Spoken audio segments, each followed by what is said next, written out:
All right, so we just learned about current, voltage, and resistance, the three big quantities that will be involved heavily in solving circuits. Now, before we start working circuit problems, let's take a moment to understand how to draw circuits. So these are the various drawings that will go into circuit diagrams. So let's take a moment to talk about each of these things. So these are some simple circuit components, and there are more than these few that I will list here, but this will be all we need for this class. So our basic components of a circuit. Well, of course, every circuit's going to need a battery. A battery is indicated by a series of long, short lines, with the positive terminal indicated by the long side, the negative terminal indicated by the short side. And again, current flows out of the positive and back around to the negative, or at least that is the convention for how to draw it. Really, those electrons are what flow through the current. But when drawing them, draw your current as positive to negative. But this is what a battery would look like. This is our symbol for a battery on a circuit diagram. And a battery is your voltage source. You have to have a voltage source, otherwise you can't push any current. Of course, we need to be able to indicate wires. Wires connect everything, and wires are just lines in a circuit diagram. Wires show you the path of the current, where current can flow, and we assume that wires have zero resistance. Whenever we're drawing them, we just let current flow through them. We will draw resistors on, which I'll get to in a moment, and show all of the resistance of a wire in just one place. Otherwise, these are just showing you connections where the current can flow. A variation on a wire is a switch. A switch is just indicated by a broken wire with sort of a panel that flips up and down the switch itself. A switch just controls the flow of current. If it is open, then the circuit is off. You have to have a closed loop to have a circuit. That's part of our definition of circuit. It has to be able to go around and around and around. If it's just going from points A to B, that's not a circuit. That's a path. And we need a closed circuit to be able to actually have electricity continue to flow. So you open your switch, and your circuit turns off. You then close it, and it's just back to being a wire. Your circuit turns on, and current can flow. All right, and the last of our components is the resistor. A resistor is drawn as a zigzag line, and these will be the main things we'll be labeling on our circuit diagrams. We'll be dealing with batteries and resistors, and wires will connect them. In certain special problems, we'll put switches in. But for the most part, we're going to be building our circuits out of batteries and resistors and connecting them with wires. A resistor, just as its name suggests, tells you the resistance of a component. And so generally we're going to label all of the resistance of a piece of wire as one resistor. All right, so that gives us our basic tools to draw some circuits. Now let's start talking about how we use voltage, current, and resistance in circuits. Voltage, current, and resistance are related by Ohm's law, which is our big formula for the chapter. We'll look at one for power at the very end, but Ohm's law is where it's at this chapter. You will use this in many ways that we'll talk about shortly, but it is V equals IR. Burn this into your brain if you can. Of course, you have your equation sheet to refer to, but this is a huge, very important formula. And when it comes to circuits, it is the most important by far. And I think I might have showed you guys this little triangle trick whenever it came to studying forces with F equals ma. But when you have this setup of something equals something times something, you can make this nice little triangle here. V on top equals IR. If you want to solve for V, you put your finger over it. You have I times R. Sure enough, V equals I times R. If you wanted to solve for I, you put your finger over it. If we were to try to solve for I, we'd divide by R, and we would have V over R. And similarly, if we wanted R, we put our finger over R. You divide by I to get R by itself. Sure enough, R is equal to V over I. Just a cute little trick if you guys want to, do some visual algebra rather than manually moving these things around to solve for whatever variable you need at the moment. All right, but there's two ways we're going to use this. We're going to use it for the entire circuit and for individual components. So V total equals I total R total. That would be like the total voltage, that would be your battery voltage. And then you would try to come up with the total resistance of the circuit, and you could come up with the amount of current flowing out of the battery. We'll see examples of that. That's how we're going to start every problem, essentially. Coming up with the total resistance, comparing that along with our total voltage to find a total current. And then we'll start moving backwards from there and looking at individual pieces. We'll first do the entire circuit, then we'll look at individual pieces. So I just put a 1 on all of these, but we could have V1 equals I1 R1, V2 equals I2 R2, V3 equals I3 R3, and so on and so forth. This equation also holds true for the voltage drop across a component, where this would be the current through that component and the resistance of that individual component. All right, so what are we going to do with all of this information? We're going to study circuits. We're going to solve two basic types of circuits: series circuits and parallel circuits. Now, you can recognize a series circuit because all of the components are connected end to end. You leave the battery, you have to go through this resistor. You're following this wire, you have to go through it. You get to the other end of the resistor, well, you have to go through this next resistor. You get to the end of that resistor, you have to go through the last resistor. Oh, and now we're back at the battery. But we didn't have any choices throughout that loop around the circuit. We had to go through each resistor. That means they're in series. Alternatively, we're going to be looking at resistors in parallel. So, a circuit with resistors in parallel has options. The components are connected via branching wires. We might leave the battery. We get right here, well, we could either go down through this resistor or we could go further over. And once we get here, we could go down through that resistor, or we could go even further still. And we could go, at this point, we have to go down through this resistor. But once we go through all of them, current doesn't flow backwards. We then continue our loop. We either take this small loop, medium loop, or big loop. But the point is we have options. Whenever you have options in a circuit, it means it's a parallel circuit. The resistors that are in parallel are the ones that you have options of taking. If you can skip on a resistor, it's in parallel with another resistor.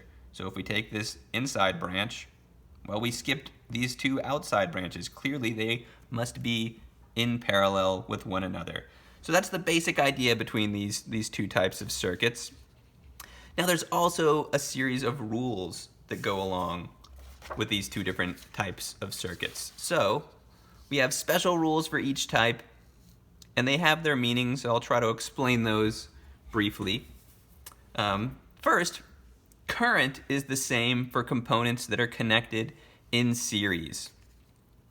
Current is the same for components connected in series. Let's go back to our previous page briefly. If we look at this, current flows out of here. Say it's, 1 amp of current. It flows through this resistor. Well, it's still 1 amp. It's the same pipe. You can think analogously to the equation of continuity with water flowing through a pipe. The same amount that flows in one end, better flow in the other end. Only for these, we can't adjust the amounts of velocity to the areas. It just needs to be the same. If 1 amp flows in this side of the resistor, we better have 1 amp coming out that side. For parallel, current flows out of here. It hits this branch and it splits. Current splits into smaller chunks in parallel. In series, it's just all the same. The current flowing through the entire loop needs to be the same. Otherwise, we might have traffic jams. If it was, say, flowing faster in this side and slower in this side, we'd be piling up current. And that just can't happen. Current is always the same through resistors that are in series. And if we look for our rule for parallel, it's voltage. Voltage is the same for components connected in parallel. And we can look at our little diagram here for the parallel circuit to see why that is the case. Well, we'll talk later about how you need to spend all of your voltage around a loop. Well, we either lose it there, or there. Alternatively, think back to the definition of voltage as potential difference.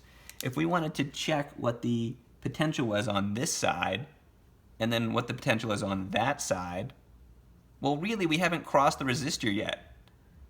The potential difference, A minus B, is what it is, but we don't know if the electrons went down there, or if they went over there, or all the way over there. We don't know. The potential difference from one side to the other is the same for each resistor.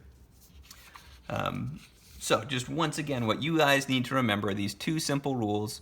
Current is the same for components in series. Voltage is the same for components connected in parallel.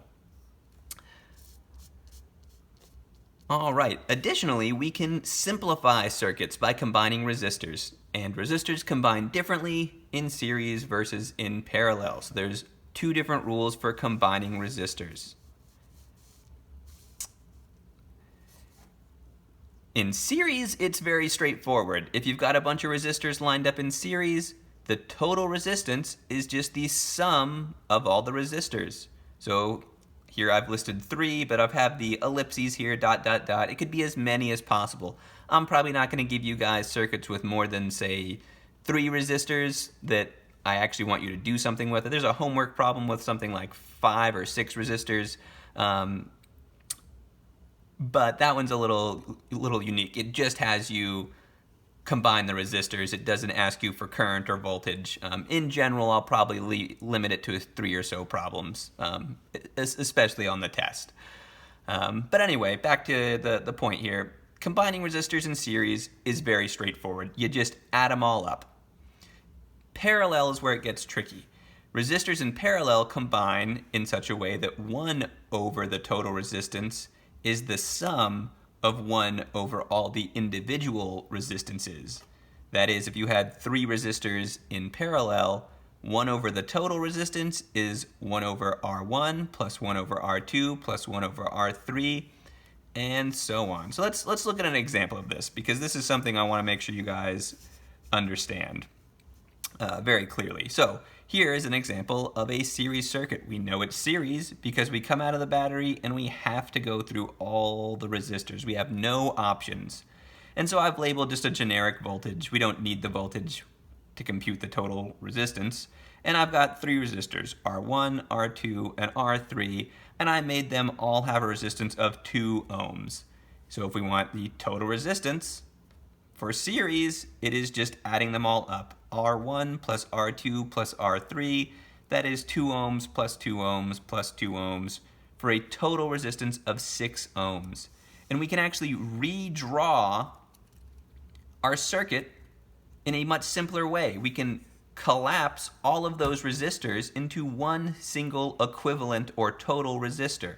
And so we have the same amount of voltage, but instead of 3 resistors to look at, we've now collapsed them into 1 resistor. This is a simpler circuit than that one, and we'll make it easier to solve this, solve a problem where that circuit might have made an appearance.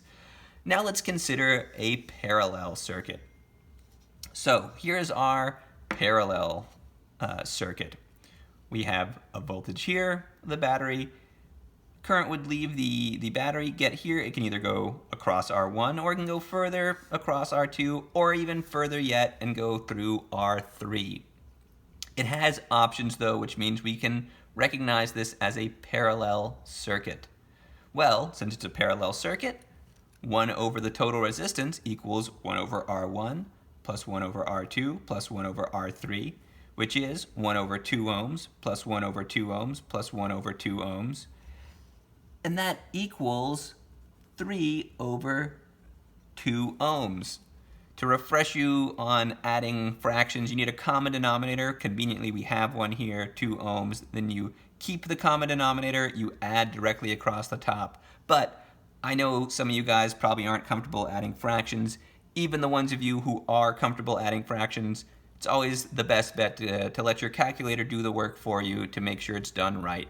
So go ahead and add the fractions up. We get 3 over 2 ohms, but that's not the end of our answer. That's not R total. That is 1 over R total. 1 over R total is 3 over 2 ohms, We're not done yet. You have to flip it.